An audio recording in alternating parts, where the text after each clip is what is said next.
Hey guys, before this episode starts, I want to talk about some pretty cool news. Okie Investigations now has its own website. It's truecrime.blog, and it is a running blog for crime stories and for this show.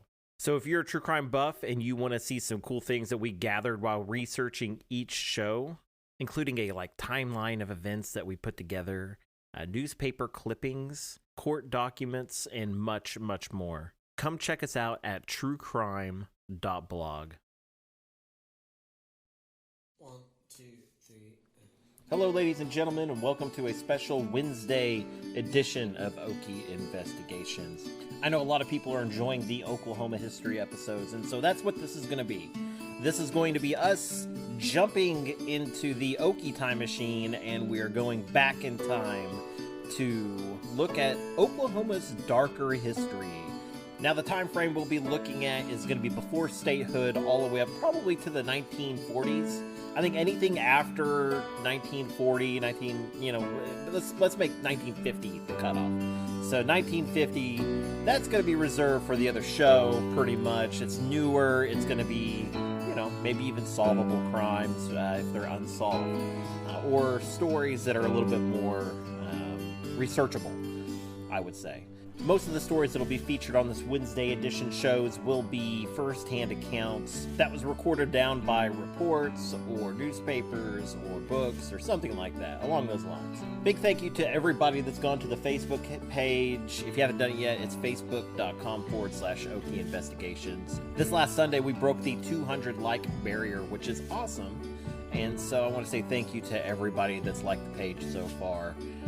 We've had a lot of fun on there.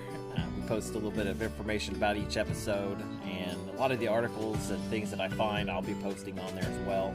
So if you guys definitely want to check some of that stuff out, you want to kind of snoop into what I've been looking into, definitely check us out on Facebook. Last week we mentioned how to give a monetary donation to the show. If you'd like to do something like that, that is fine. But the best way you can support this show is if you share it with your friends. Go to Facebook, go to Twitter, you can post it on there. That's the best way you can support this show.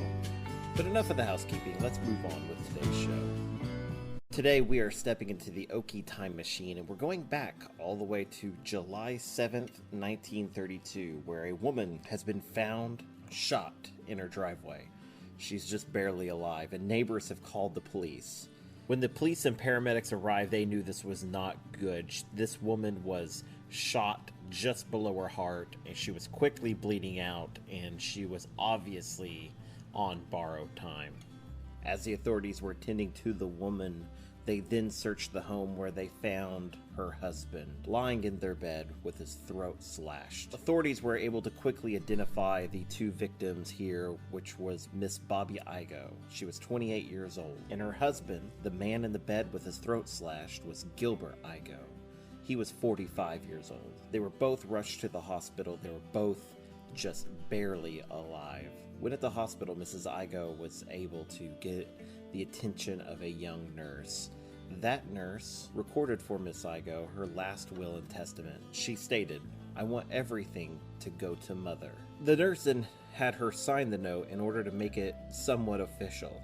After that, Miss Igo then began asking for Lewis. All of this information was relayed to the police, who were currently searching the victim's home. And in the bedroom where the victim was found, they found a bloody knife underneath the bed where he laid and a shotgun that appeared to have been shot recently. This made police wonder if this was some kind of murder-suicide attempt. Perhaps Mr. Igo shot Mrs. Igo and then tried to slit his own throat. So the police returned to the hospital, where they found out that Miss Igo had sadly passed away, but Mr. Igo was making a full recovery, although he could not speak because his windpipe was slashed. When questioned, Mr. Igo shook his head no when they asked if he had shot his wife. When questioning friends and family about the couple, they found out that they were on their third marriage together. This was the third time they were trying to make things work. Miss Igo's mother believed that this was all just some kind of series of revenge, that they had only gotten back together because Mr. Igo was planning this all along. On July 11th, 1932, just days after his wife's passing, Mr. Igo was then chained to his hospital bed after he threw a violent tantrum. He was throwing things, and just about everybody was afraid to approach him. They had to actually get a deputy assigned to his door to help maintain control. Now it's July 19th, 1932, and Mr. Igo is starting to regain the use of his voice, and what he's speaking is quite odd. First of all, Mr. Igo seems to be separated from reality. He just isn't accepting that his wife is dead. He keeps telling the police that people are coming into his room, and they're telling him that his wife is still alive and they've seen her around town. So somehow she's gotten better and is now walking around town. So he's kind of separated himself from reality here. So they're pretty sure that there's something not quite right with Mr. Igo at this point. Now, according to what he says that happened is that Mrs. Igo came into the room, she had a knife, and while he was sleeping, she approached and she slit his throat. Then he grabbed the shotgun and shot her. So it was kind of a self-defense thing, according to him. Now, it's safe to say the police didn't buy this story at all.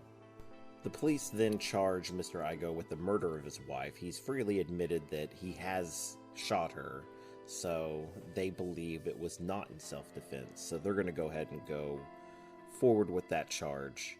The deputy sheriff that took him to his arraignment said to reporters that Mr. Igo had insisted his wife was not dead, and he could produce 150 people who would swear they've seen her alive since the shooting 2 weeks ago. He told me his wife has come part of the way from the hospital to the jail with him last week, but that the deputy sheriff guarding him made her turn back. Now, although Mr. Igo is supposedly insane at this point, he also wants to speak to the judge about the will that the wife and nurse put together real quickly. Mr. Igo took this in front of the judge and said, this can't be valid. They had owned a grocery store together, so Mr. Igo was being cut out of everything. And so the judge went ahead and looked at the document that was written, and it was only signed by Ms. Igo. So since there was no witness signature, the judge went ahead and said the document was not valid. Now, the judge did put a stipulation in here. He did say that Mr. Igo is entitled to half of his wife's property. Her mother would receive the other half. The only way Mr. Igo was going to receive his half is if he was proven not guilty in this murder charge. Kind of a sad deal. This was the wife's dying wishes, and they're not being upheld here. That's kind of a rotten thing, but also you can understand that sometimes a lot of this stuff needs to be set up way ahead of time, and making it your dying wish is, never guaranteed. So that's never the best way of doing things. In the last few years, I actually got my will set up and made it all official, took it to an attorney and got it all done correctly. I recommend it, especially if you're middle-aged like me. So it's definitely something to look into and, make your final wishes known. Now, it's no secret that the wheels of justice are slow, but this is painfully so. The defense has denied their insanity plea, and the trial itself suffers delay after delay after delay until January of the next year. They finally get a nice set court date. With the help of his sister, Mr. Igo hires 4 defense attorneys. Now, these attorneys don't have any kind of an easy task here. They have to prove that Mr. Igo was acting in self-defense. Now, at the start of the trial, the defense said, we will prove she took a $5,000 policy shortly before this happened, suggesting she planned on killing Mr. Igo herself. On the fatal day, they cleaned the store until nearly midnight. This was known to be true because this was witnessed by a store clerk who testified to this fact. When they finished, Igo went to bed. He was aroused from his slumber by someone cutting his throat. He always kept a shotgun by his bed for his store's protection. He pushed the figure away, grabbed the shotgun, and fired as the figure approached him again. He didn't know until later he had shot his wife. He bore her no malice and was not angry with her that day, although we will prove that afternoon she told him she planned to kill him. So according to the opening statement by the defense, it looked like they were pretty much positioning themselves into the self-defense plea that Miss Igo had slit her husband's throat in order to collect that $5,000 life insurance policy they had just taken out. The prosecution didn't see it that way. They believe he shot his wife near the front of the house, where she exited, and that's where she screamed for help and alerted the neighbors. Mr. Igo then went back into his room and slit his own throat. The only blood in the room was Mr. Igo's, so if he shot his wife in that room, there should be some kind of a blood trail showing where Miss Igo proceeded through the house instead of just in the central part or in the front part of the house, and then where she exited the house. In this case, the jury agreed. They found Mr. Igo guilty, and he was sentenced to 15 years in prison. According to the paper, whenever the jury first started deliberating, they had 4 members that were actually going for the death penalty. And this wasn't even asked for in this case, but they were going for it. Now, Mr. Igo made it clear that he was going to appeal this decision, so the judge let him out on a $5,000 bond pending the outcome of his appeal. Mr. Igo went to Texas with his sister. That's where she lived. He was allowed to stay there pending his appeals. But by the following year, Mr. Igo decided that he was going to take his own life. He was found dead in a car with a discharged shotgun beside him. Pretty sad case here. Mr. and Mrs. Igo, who had been divorced several times to each other. I mean, they would get together, they got divorced, they got together again, got divorced quickly, and then now they were once again married. Probably should have just stayed away from each other, it really sounds like. The prosecutor in this case did come forward and said that this is one case that he felt sorry for Mr. Igo, even though he did 100% believe that he deserved to be in prison for his actions. It was his belief that Miss Igo had used Mr. Igo. During their first marriage, Mr. Igo was a very wealthy man, and his wife divorced him the first time whenever he lost all that wealth. And I think that has something to do with why the prosecutor here feels sorry for him, but he also still feels like he's guilty because, come on, he shot his wife. There's no excuse for it at all. Anyways, guys, I hope you enjoyed this story of the darker side of Oklahoma history.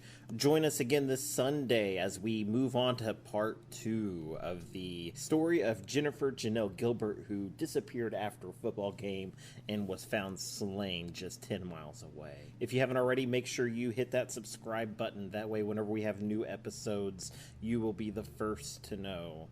And I will see you guys next time. See ya.